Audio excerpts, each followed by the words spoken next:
Hello, in the news headlines today. It was a fitting ceremony this morning at Murawai Beach where family members and friends of Adam Strange walked into the water hugging each other and writing messages of love in the sand. Friends say the 46-year-old was a man who loved the sea and anything to do with the water.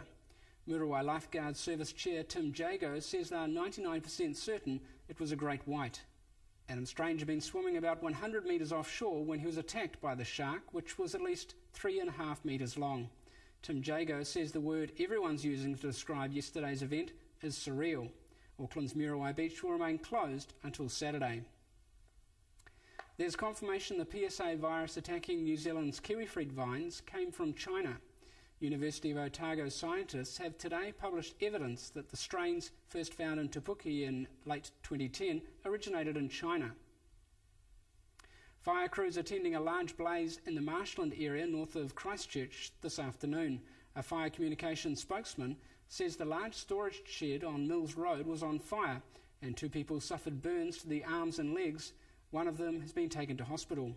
The fire was described as serious, with 3 trucks and 4 tankers battling to bring it under control.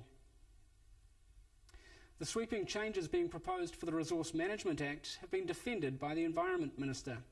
Amy Adams denies claims that it will vest too much power with central government at the expense of the 78 local authorities. She says it's time for one common approach to these sorts of issues. A lot of time what you've got is each local council deciding, for example, how to measure ground height, and you don't need to have 78 different approaches on how to measure ground height. New Zealand king salmon has been given the green light to go ahead with 4 new salmon farms in the Marlborough Sounds.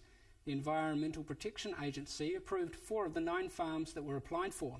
There were 1,200 public submissions, with many opposed to the plan, but with this morning's approval, the 4 farms can now be built, which will cover 6 surface hectares. The first pope to resign in nearly 600 years has said goodbye. The faithful and the curious pressed forward as the 85-year-old rode through St Peter's Square for the final time.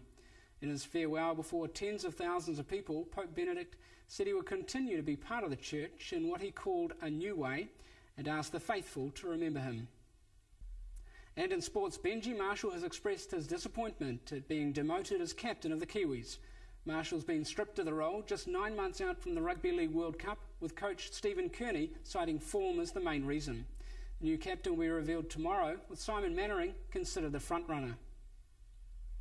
The Breakers return from a 13-day break in the Australian Basketball League tonight as they take on the Adelaide 36ers at Victor Arena.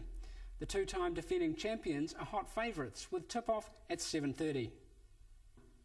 And finally today, Air New Zealand is confident it will have its hands on a new Boeing 787 Dreamliner by the middle of next year, despite the aircraft being grounded around the world.